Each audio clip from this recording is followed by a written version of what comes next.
on like learning these foundational principles behind liquidity providing.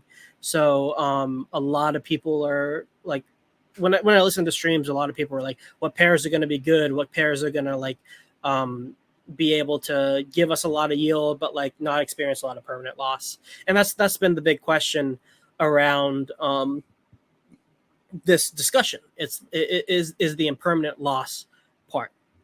And so what is impermanent loss? And it's simply just the difference in dollar value that you would have gotten when you provided liquidity versus if you didn't provide liquidity. Because at the end of the day, when you provide liquidity, you always end up with more of the token that didn't appreciate as much or that went down more. Like that is the risk you take on when you provide liquidity to earn the high APRs that it generates. It's impermanent loss. So when we're thinking about pairs that we want to participate in, the goal is to, at least on a theoretical level, because what the market does is can vary wildly based on theory. But when going into it from a theoretical standpoint, what pairs may or may not experience the most and or least amount of impermanent loss? And if we can understand the mechanics on why a certain pair may or may not diverge in price drastically, we can make better educated guesses on where to put our economic mass to earn yield. Because really, that's why we're here. Token price appreciation is great, but we're in Hex a lot because of the yield, because we can earn yield in a trustless manner. And while the purity of the yield that we get through liquidity providing isn't as pure, isn't as robust, it is still a viable yield option, especially because the yield is liquid and you can use that to turn it into the illiquid form of yield through staking Hex. So couple coins like Jawa, like Hedron Pulse. So pairing things with Pulse may not be a terrible idea. Hedron, the value of that token is derived from its relation to the B share.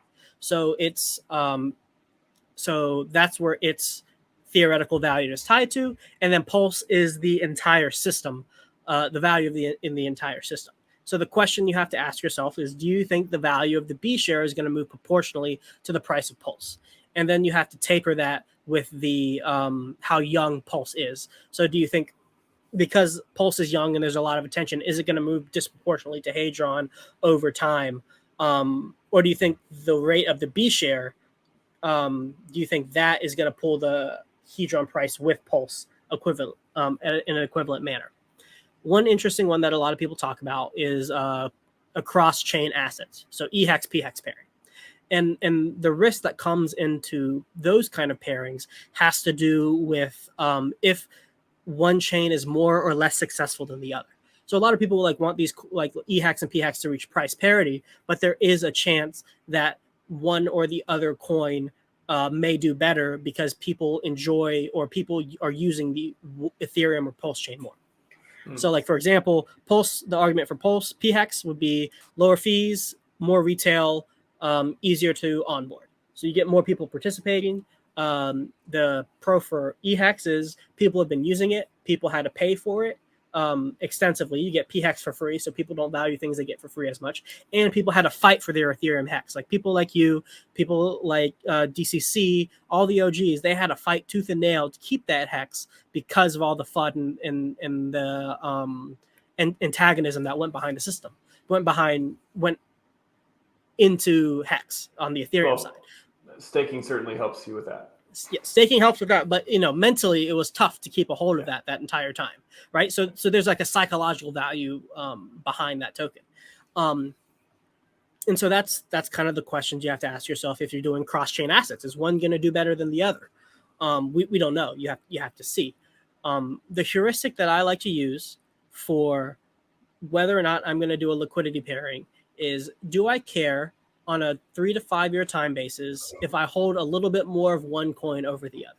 If I like both coins and I am happy with holding more of the one that does less over time than the other, then to me, that's a good pairing. So for that example that I was talking about, EHEX, PHEX, if I understand the value of shares in the staking system, do I really care that much if I get a lot of more than one of the other? Because say I take a really big L. say P hex outperforms E hex by a factor of 10, and then I get in before that ratio is set, and I just get a bunch more of E hex. Well, the worst case scenario, I just leverage my time and then throw it out, and then it'll accrue over time. Like at least I'm getting T shares at the end of the day. Versus the classic scenario where you do coin of value and then shit coin number 42069, the shit coin just drops in value. You lose all of your pulse, and then you just have a bunch of this crap token. Yeah. So doing liquidity pools between tokens that are valuable to you long term, and you don't mind getting a little bit more of the lesser value one over time than the other one, that's a good one to prepare to consider liquidity providing for. And then the extra factor on top of that is the incentivization of these liquidity pools, because the people who decide that are the PLSX holders. We as the PLSX sacrifice set get to determine which pools get the most incentivization. And so we kind of get to dictate monetary policy and determine which pairs do we want, which coins do we want their liquidity and by extension their price to be bonded with each other. And so if we can kind of as a community choose these coins that are advantageous from an impermanent loss perspective and incentivize them, then that's just kind of a win-win for everybody. Because like for the EHEX PHEX thing, their prices are paired together, have a higher chance of reaching parity, and we get to earn yield in the form of the incentivization token on top of that while experiencing less impermanent loss along the way. So those are my thoughts. Could you recap with just which pairs would be best to be an LP for, and which ones you would probably not, you would avoid? Yeah. So I think the way I'm looking at it, for two sides that I love holding either side, Hedron hex, Maxi hex, I think are solid plays, personally, based on the theory, because Maxi hex is the easier one to conceptualize. So whenever the hex token moves up in price, kind of by the nature of what Maxi is as a derivative product, it also goes up, because if you can get more max, if the premium, if it's a discount not a premium, then like of course you're going to buy max. You're going to buy at least up to where they're even, because at the end of the 15 years you're going to get more hex out of that than the amount of Maxi that you have. So as hex goes up, Maxi also goes up. Now that's pretty set in stone. Or go this way for up and to the right. This way. But there is also a set amount of impermanent loss that's kind of baked into the system, because that maximum stake is accruing interest over time. That premium is going to also continue to move over time, a little bit slowly, because the interest accrued kind of happens day by day and slowly, but they move proportionally as hex moves. But Maxi, this top one, as they move proportionally, slowly starts moving away. Now, you could spin that as a good or bad thing. I spin it as a good thing, because if I want to get impermanent loss, I want to at least be able to conceptualize that rate of impermanent loss that's baked into the coins, which is why I think it's a pretty decent pair. Hedron Maxi, okay. That's an interesting, that's a really interesting one. I have to think about it more. But the Hedron Hex one actually has a similar breakdown as well, because the Hedron theoretically is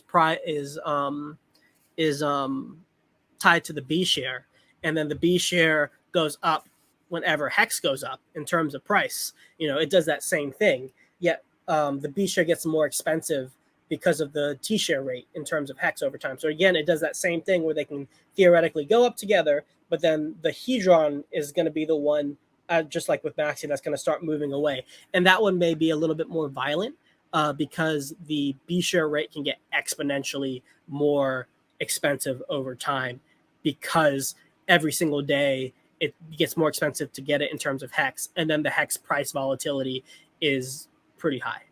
I think that made sense. But and then that Hedron Maxi pair, that's a really interesting one, because both of them, like the way I described it, both of them move up with hex, and then both the derivative product moves away. So it's like, do you think both of them will do that together? is what you're trying to which is what you're betting on. I actually have to think about that more. I mean, it's kind of obvious, but I haven't given it in-depth thought. I like to give that one more thought. But is there any pairs you would avoid being an LP for? Yeah, I think outside of the eHex pHex one, and even that one I'm a little shaky on, like cross chain tokens, I'm personally gonna probably avoid, just because I have no idea of how to value those relative to each other. For Hex, like the best I can come up with like is T-share arbitrage. So like I would go buy the one that I can get more T-shares on. Like that seems like the simple way to kind of evaluate which one I'm gonna buy. And then Matt S also has a decent point: avoid stablecoin pairs. So stablecoin liquidity providing is both from a token stablecoin and stablecoin perspective is pretty risky and is more of a advanced play, because you have one coin that is just it's stable, like it's going to be stable. So any kind of volatility that happens, you're just losing. If the price goes up, you're selling into the stable coin. If the price goes down, you're buying into that token. So really, the price has to actually move sideways in order for you to win and not experience a permanent loss. The way you use that, though, is as a way to automatically DCA in or out of a coin without experiencing like slippage or like paying gas fees, something like that. And then the stablecoin to stablecoin pair. I mean, we just saw a prime example on the risk of that with Luna. Anybody who was pairing like USDC, USDT, while the peg was fine, like they both stayed the same and it's just a bunch of yield. Great. But USDT dropped, and then you just sold all of your valuable stable into that UST, which is now worth like 3 cents. Right. So like I am personally not interested in stablecoin to stablecoin liquidity pairings unless I have like so much confidence in those stable coins that it's worth that risk. And which one is the can't miss? Like which pair is the can't miss for liquidity providing as far as being able to make money off of? That you would think. Hex Pulse, like pHex Pulse. I think that's going to be a pretty solid one. I think that's going to be a very popular one to be incentivized. And I think it'll probably be one I participate into. Pulse PLSX is going to be an interesting one. I don't know if I'm going to provide liquidity with any of my PLSX, to be honest. I bet that one's going to have a high APR on it because you have that single-sided staking option, and it's deflationary because of the buy and burn, because there's a fixed supply. So it's like that's the one I'm probably the most bullish on just because of that feature. And so like you might be taking L's on a permanent loss in that one over time when you can just single side stake it. But maybe like you could do is like if the APRs are really high and like you want to get in on it, like just take some of your yield from your other stuff and then buy PLSX and Pulse with it and then throw it in. Then you're playing with casino chips and getting that yield. Because it also falls into my heuristic where like, do I really care at the end of the day if I'm holding a little bit more Pulse or a little bit more PLSX? Not too much. I'm super happy with both of them.